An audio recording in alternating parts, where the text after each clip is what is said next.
Hello everyone. Complex number class 11th. Complex number is denoted by Z. Z से denote करते हैं और उसका जनरल फार्मूला जो होता है या जो स्टैंडर्ड होता है वो a प्लस आई बी होता है। सबसे पहले हम लोग i के बारे में जानते हैं। i क्या है? i को हम लोग आयोटा बोलते हैं, जो कि एक इमेजिनरी यूनिट है। मतलब ऐसा अनुमान लगाया गया, ये एग्जिस्ट नहीं करता है, ये इमेजिनरी पार्ट है। ठीक है। i का जो वैल्यू होता है वो √(-1) होता है। क्लियर है? अब anything raise to the power 0 is equal to 1, किसी भी चीज़ का पावर अगर हम 0 डालेंगे तो वो 1 होता है उसका वैल्यू। ऐसे i नहीं है, कुछ भी नहीं है तो उसका पावर 1 है, या नहीं भी लिखा रहे तो हम लोग 1 ही लेंगे तो i ही होगा। So i square is equal to -1। अगर i टू द पावर 2 है तो उसका वैल्यू -1 होता है। वही तरीके से ये आपको याद रखना पड़ेगा। ठीक है, इसका आगे हम लोग डिस्कस करेंगे कि -1 कैसे आता है। और i to the power 3 is equal to minus है, ये तो हम लोग निकाल सकते हैं। i टू द पावर 3 को लिख सकते हैं i square into i, and i square का वैल्यू होता है -1, तो -1 into i is equal to -i। फिर i टू द पावर 4 तो लिख सकते हैं i का स्क्वायर, इसे लिख सकते हैं ना स्क्वायर, ये दोनों मल्टीप्लाई होता है, मल्टीप्लाई हो जाता है एक्सपोनेंट का, ये रूल है एक्सपोनेंट चैप्टर में। i स्क्वायर का वैल्यू कितना होता है? -1, तो -1 का स्क्वायर कितना हो जाएगा? 1। तो ये याद रखना बहुत ज़रूरी है, इतना याद रख लेंगे कोई दिक्कत नहीं। ठीक है, तो ये याद रख लेंगे। अच्छा, अभी तक हमने जितना भी रूट्स निकाले हैं तो पॉजिटिव इंटीजर्स का निकाले, जैसे √2, √4, √5, √3, √7, √10, √100 सभी पॉजिटिव थे ना, कुछ माइनस तो नहीं ना था रूट के अंदर। तो रूट के अंदर कभी माइनस कोई वाला नंबर रहे तो उसका रूट नहीं निकलता। लेकिन ये 10 तक हम लोग जानते थे, लेकिन चूंकि अब हम थोड़े हायर स्टैंडर्ड क्लास में आ चुके हैं तो इसको हम लोग सॉल्व कैसे करेंगे? 2 × -1, और इसको तो ऐसे लिख सकते हैं, and -√(-1) is equal to i। So finally we have the answer √2i। अब इस i को हम आगे भी लिख सकते हैं, पीछे भी लिख सकते हैं, डोंट मैटर। तो इसको हम √(-3) को क्या लिखेंगे? सीधे देखते ही दिमाग में आना चाहिए। क्लियर है? समझ में आ गया? Now let us solve some tough questions. It's not really tough, little bit it may seems, थोड़ा देखने में डिफ़िकल्ट लग सकता है पर है नहीं। ठीक है, तो ये जब छोटे छोटे चीज़ थे तो मुझे पता थे, हमने वैल्यू निकाल लिए। पर अगर i का पावर लार्ज हो, 135 हो, 19 हो, या 999 हो, या 2020 हो, या 2002, बहुत सारा, तो कैसे निकालेंगे हम लोग? सिंपल है यार, कुछ करना नहीं है।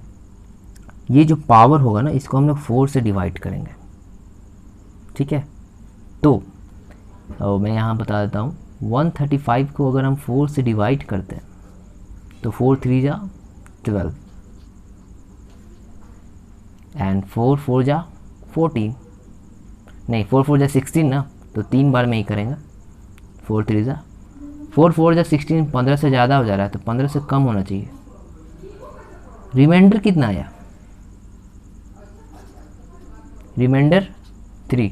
तो अगर हमारा रिमाइंडर जो आ रहा है वही हमारा पावर बन जाता है। अब i टू द पावर 3 का वैल्यू में पता है कितना होता है? -i। तो इसका आंसर कितना हो गया?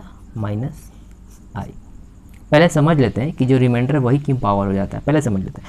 अब उसी तरीके से i टू द पावर 19, तो इसको पावर को 19 को हम 4 से डिवाइड करेंगे, तो 19 को हम 4 से डिवाइड करते हैं तो 4 4 जा 16, 5 बार में तो 20 आ जाएगा, ज़्यादा आ जाएगा तो हम 4 बार में लगाएंगे तो कितना आएगा? 3। तो यहाँ पे रिमाइंडर कितना आ रहा है? 3। तो अगेन हमारा i का पावर 3 हो जाएगा। जो रिमाइंडर आएगा वही हमारा नेट पावर हो जाएगा। हम ना 4 से डिवाइड करके पावर को नेट पावर निकाल रहे हैं, और जितना रिमाइंडर आता है वही हमारा नेट पावर होता है, फाइनल पावर हो जाता है, और वही हमारा आंसर हो जाता है। तो इसको हमने कर कैसे रहा वो हम देखते हैं। तो i टू द पावर 135 है, इसको मैंने सॉल्व किया। अच्छा, 135 पावर को ऐसे लिख सकते हैं क्या? 4 इंटू, ये इंटू होता है, i 4 टू द पावर 33। इसको हम मल्टीप्लाई करेंगे ना तो 132 आ जाएगा। ठीक है, और into i to the power 3, इसको वापस जब i टू द पावर 132 और ये भी मल्टीप्लाई में i की पावर 3, तो दोनों को हम लोग ऐड कर देंगे तो 135 आ जा रहा है।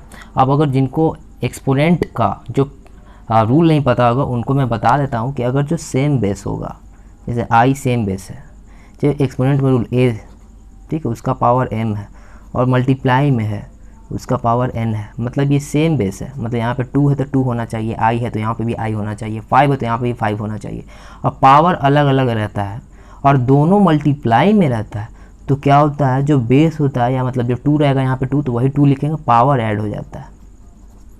क्लियर है? तो इसको 135 को i टू द पावर 135 को हम लोग लिख सकते हैं i to the power 132 into i to the power 3।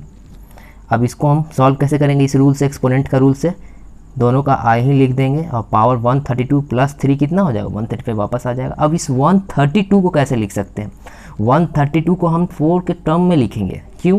क्योंकि i टू द पावर 4 का वैल्यू हमको पता है, इसीलिए हम इसको टर्म में लिख रहे हैं। तो इसको हम 4 से डिवाइड करते हैं तो ये 33 बार में डिवाइड हो जाता है 4 से, तो i टू द पावर 4।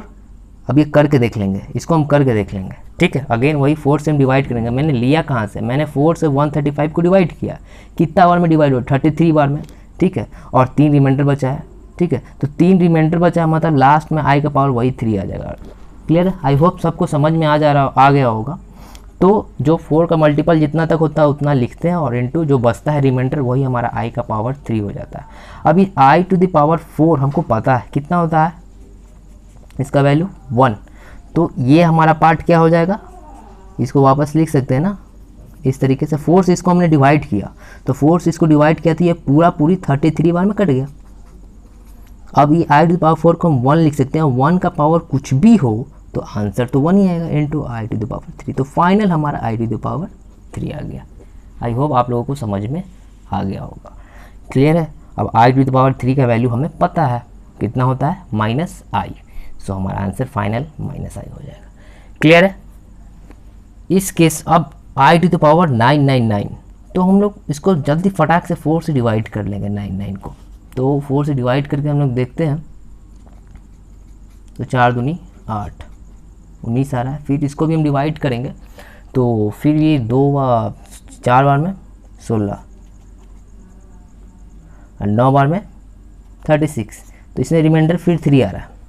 तो इसको हम ऐसे लिख सकते हैं कि i टू द पावर 4 इसको डिवाइड करते हैं तो 249 में, ठीक है, into i to the power 3, ठीक है, टोटल डिवाइड हो जाता है और कितना पावर बचता है, 3 बचता है, मतलब i का पावर 3। जितना रिमाइंडर बचता है उतना लास्ट में हम लिख देंगे। क्लियर है? या इतना नहीं लिखना भी चाहें आप, बोर्ड में या कहीं पे भी, बोर्ड में भी अगर आप बोर्ड के एग्ज़ाम जो 11th के एग्ज़ाम देंगे स्कूल में होंगे, या तो वो सिर्फ जो नेट रिमाइंडर है वो भी पावर में लिख देंगे, तो ये लिखने की ज़रूरत नहीं है, ये आप खुद से चेकआउट कर लेंगे कितना आया, पावर 3 आया, लास्ट में रिमाइंडर 3 आया, तो वही लास्ट में नेट पावर हो जाएगा।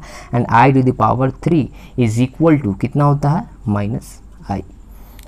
तो आई होप आप लोगों को समझ में आया होगा।